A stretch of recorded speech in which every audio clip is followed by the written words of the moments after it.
Hello everybody, Kyle here with yet another Nexus 5 update video. In this video I'm upgrading to Android 5.1.1 on my Nexus 5. I don't know why anyone would want to watch this video, but since the last two have done so well, I thought I'd try to beat this dead horse and see if I can get a third out of it. So I got the OTA update. Actually, the last few times I posted the video pretty much right after I got the update. This time I actually recorded it maybe 3 or 4 days ago, so I've had some time to really use the phone and get some more first-hand experience. So unlike the last two videos, this one might actually be semi-useful to a very small number of people, but I doubt it. So of course this video is one single continuous shot to give you an idea for roughly how long it takes for the update process to take place. In a response to the very first video I posted, this one I focused before recording rather than leaving it crappy.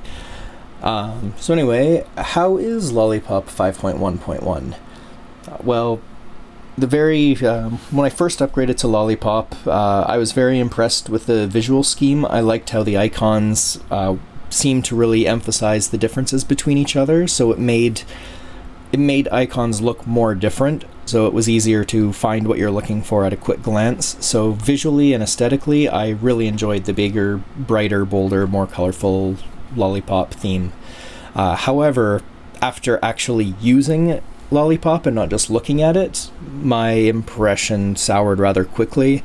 I had a lot of app crashes, a lot of random reboots, a lot of Wi-Fi issues, and a number of other complaints. A lot of this was addressed with 5.1.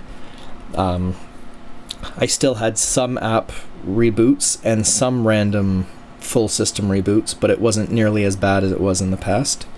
With just Lollipop 5.0. And now that I've moved to Lollipop 5.1.1, I haven't had a single app crash or reboot yet, so it seems like the memory leak issue has been made less worse. So let's hope. The flashlight bug is still there. If you turn on your flashlight on your Nexus 5 and leave it on too long to the point that it auto shuts off, your camera will crash and you won't be able to take any photos unless you do a full restart of your phone. This has been a bug for all three systems. I've read reviews where they claim it's been addressed, but it was the first thing I tested out after I did the update and it has not been addressed, so the flashlight bug is still there. It still does not connect to my home Wi-Fi. I've taken it to several friends' places and several public Wi-Fi hotspots, and I've had it work there. So, again, reading the reviews, it claims that they've fixed stuff in Wi-Fi, but I find maybe 75% or so Wi-Fi, like public open spots, I can connect to without issue, and a quarter of Wi-Fi, including my own apartment, it just simply will not connect. Although instead of saying authentication error like it did in the past, these days I get a different one. As for battery life, I really haven't noticed any significant difference at all between this and 5.1. Overall, I really don't think this is a change where you'll really notice any difference. It seems like they've just fixed a few behind the scenes bugs. There's no major visual changes. Google Fit is a lot better now. It has some calorie counting, which is a pretty cool feature. It still seems to drain the battery about the same rate. Like I said, I haven't noted the battery usage hasn't gotten worse, but it hasn't gotten better. When I had first upgraded to Lollipop, I would notice an issue where when I went on the subway, there's no reception, and then when I left the subway and re-entered coverage area, sometimes my phone just wouldn't reconnect. It would stay disconnected until I'd go in and manually do it, and that has not happened at all with 5.1, so the radio seemed a little more reliable. Often I go to the Reddit Nexus 5 forum where I just read up on stuff, and usually whenever an upgrade happens, you see a swarm of people complaining about this is wrong, this is wrong, this is broken, they broke this, they broke that, why didn't they fix anything? And I haven't really seen any of that this time around, so it seems like, you know, people aren't complaining much, so that's, I guess, a good sign. It feels pretty fast and snappy. I don't notice any slowdown or sluggishness. The phone is nice and responsive. It just feels right. You know, none of the animations hang or glitch or anything. It's nice and snappy, so I like it. This update seems to have been a little bit shorter than the other ones.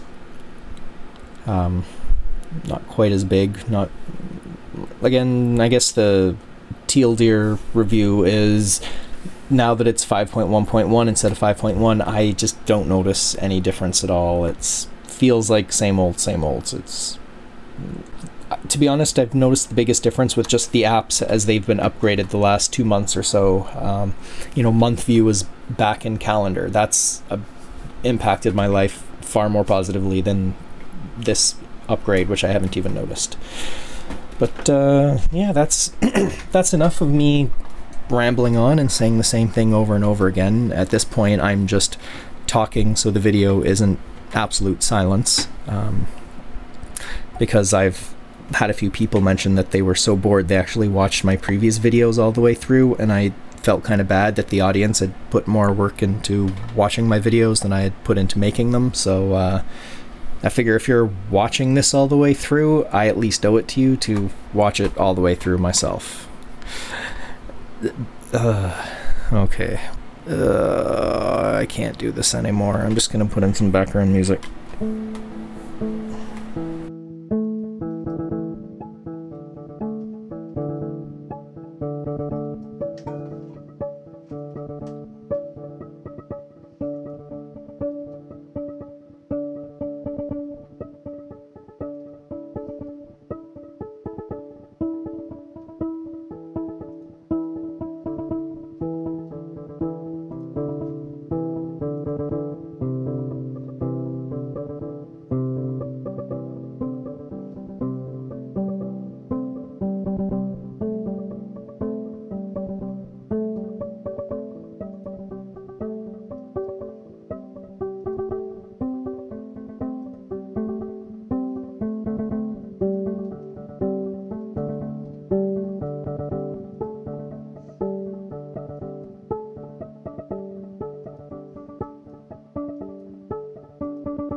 Alright, well, thanks for watching, and if you made it this far, you certainly deserve some sort of hidden message and insightful life advice. So I would say,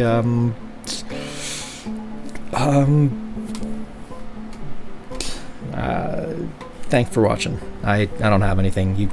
You've essentially just wasted the last 12 minutes. Sorry.